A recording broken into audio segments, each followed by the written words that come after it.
Hello po mga kapatid. Kamusta po kayo? Gusto ko pong kayong batiin ng isang manigong bagong taon. Or should I say, pinagpalang bagong taon. Kamusta po ang iyong pagsalubong ng bagong taon? Kayo po ba ay nagpaputok o nanood na lang ng mga fireworks? Alam niyo po sa mga panahon natin na ito ay dahil halos pinagbabawal na rin po ang mga paggamit ng paputok, talagang ang magagawa na lang natin is to enjoy yung pong mga fireworks sa himpapawid. Ano po? Pero ganun pa man, anuman ang paraan pa ng pagsalubong po ng mga Pilipino pagdating po sa bagong taon, tayo po mga kapatid ay makita po natin na anuman ang meron sa taon na ito ng 2024 ay salubungin po natin ito at patuloy na tingnan ng punong-puno po ng pag-asa. Bagamat ay hindi natin tiyak kung ano ang mga bagay na mangyayari. Bagamat marami din ang mga nagpapahayag ng kani-kanilang mga kanya-kanyang nakikita, pananaw, o ano paman ng mga haka-haka o ano paman. Alam natin mga kapatid na ano man ang mga mangyayari, lahat yan ay naitala na sa Biblia. And we are expecting na ito ay mangyayari talaga, lalo na sa mga huling panahon. Pero hindi tayo dapat malungkot. We must look forward that this year would be hopeful para sa bawat isa sa atin ng mga nakakilala sa Panginoon, para sa ating mga mananampalataya. Kaya gusto ko pong i-share po sa inyo yung Jeremiah 29:11. Ang sabi doon, "For I know my plans for you, plans to prosper and not to harm you, and plans to give you hope and a future." Mga kapatid, kung babalikan natin, ito po ay talata na kung saan ipinahayag po ng propeta Jeremias na kanya pong sinabi sa bayan ng Israel habang sila ay kasalukuyan na nasa ilalim ng pamumuno ni Haring Nebukadnezar. Sa madaling salita, sila po ay nasasakop ng bayan po ng Babylonia. Pero sa kabila ng ganong kalagayan, ang sabi ng Panginoon, "I know my plans for you. Plans to prosper and not to harm. Plans to give hope and a future."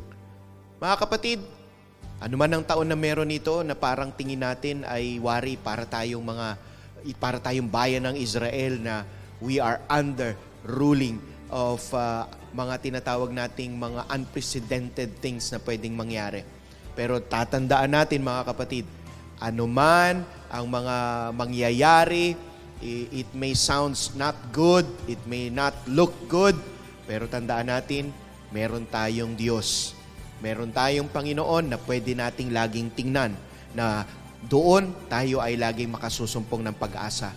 Sapagkat hindi man tayo yung Israel na sinabihan ng Panginoon na may magandang plano, but we can also claim this Word of God, itong pangako ng Diyos, na merong plano sa atin ng Panginoon, na kung saan hindi para tayo ay pahirapan o hindi para tayo ay puksain, kundi ito ay para sa ikalalago natin, para sa kabutihan natin. Kaya anuman ang meron sa 2024, let's look at it with full of hope para sa bawat isa sa atin mga kapatid. And sabi doon, to give us hope and a future, a good future, na ang mundo man na ito ay makita man natin na pasama ng pasama. Pero actually, kung titingnan natin ang paligid mga kapatid, marami nagsasabi, naghihirap lalo na ang bansang Pilipinas.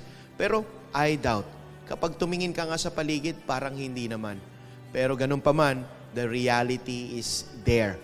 Pero tayo, na mga nakakilala sa Panginoon, meron tayong assurance, meron tayong pinangahawakan, yung ating pag-asa sa Panginoon. Sapagkat ang kanyang pangako sa atin, gusto niya tayong mag-prosper, gusto niya tayong bigyan ng magandang kinabukasan, at higit sa lahat pag-asa. Kaya pagdating sa pag-asa, saan natin dapat na iangkla ang pag-asang ito? Huwag natin iangkla sa mga bagay na alam nating matatapos o mabubulok o panandalian lamang. Sa halip, ilagay natin yung angkla na yon sa ating Panginoong Yesus, na siyang ating tinatawag na living hope. Ano po? Kaya, anuman ang mangyari sa panahon na ito, sa taon na ito, it doesn't matter. Sapagkat alam natin, matibay yung ating sandigan. Kaya mga kapatid, Simula ngayon, sa pagpapalit ng taon, tingnan natin ang taon na ito ng 2024 with full of hope. I believe that God has stored many things for us. So let us expect of it with a high note. Sabi ng Panginoon, to prosper us. He has a plan for us to prosper us. Mga kapatid, hindi lang naman sa larangan ng kapirahan ng prosperity, kundi sa bawat aspeto ng ating mga buhay.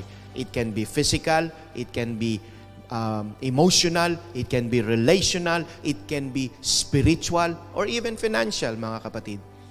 Kaya, yun ang ating panghawakan. And sabi doon, isang magandang kinabukasan. Pagka nasa Panginoon tayo, anuman ang mangyayari sa paligid, no, tayo po ay magiging laging positibo palagi. Because we live by faith, believing in our God. Kaya po, mga kapatid, hayaan natin na patuloy po nating makita na ang taon na ito ay pinagpala. Sabi nga, it is not the year of so-called na yung tinatawag na year of the dragon or year of the o ano paman, kundi lagi nating tingnan that 2024 is year of the Lord and year for the Lord. Amen po? Kaya ating pong simula ng taon na ito, matapos natin uli itong taon ng 2024 para sa Panginoon at para sa Panginoon lamang. Marami pong salamat, pagpalain tayo. Tayo po'y manalangin. Muli, nagpapasalamat kami, Panginoon, dahil isang matagumpay at ligtas na pagsalubong po ng bagong taon. Salamat, Panginoon, sa mga biyaya na ibinigay mo sa amin sa nakalipas na isang taon, Panginoon. And we're looking forward with a hopeful heart, Panginoon, na anuman ang meron po sa 2024, makaaasa kami na katulad ng sinabi mo sa iyong mga salita, you have a plans for us, prepared plans for us, to prosper us in any aspects of our lives, to give us hope and a future. At yung hope namin yon, ikaw yon, aming Panginoong Jesus, our living hope.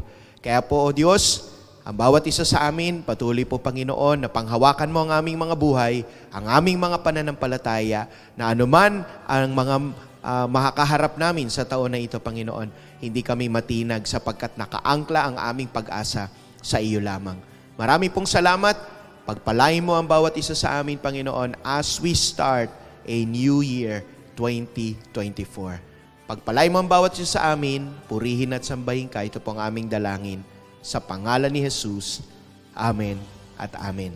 Muli po, mga kapatid, isang pinagpalang bagong taon para sa bawat isa sa ating lahat. God bless us all po.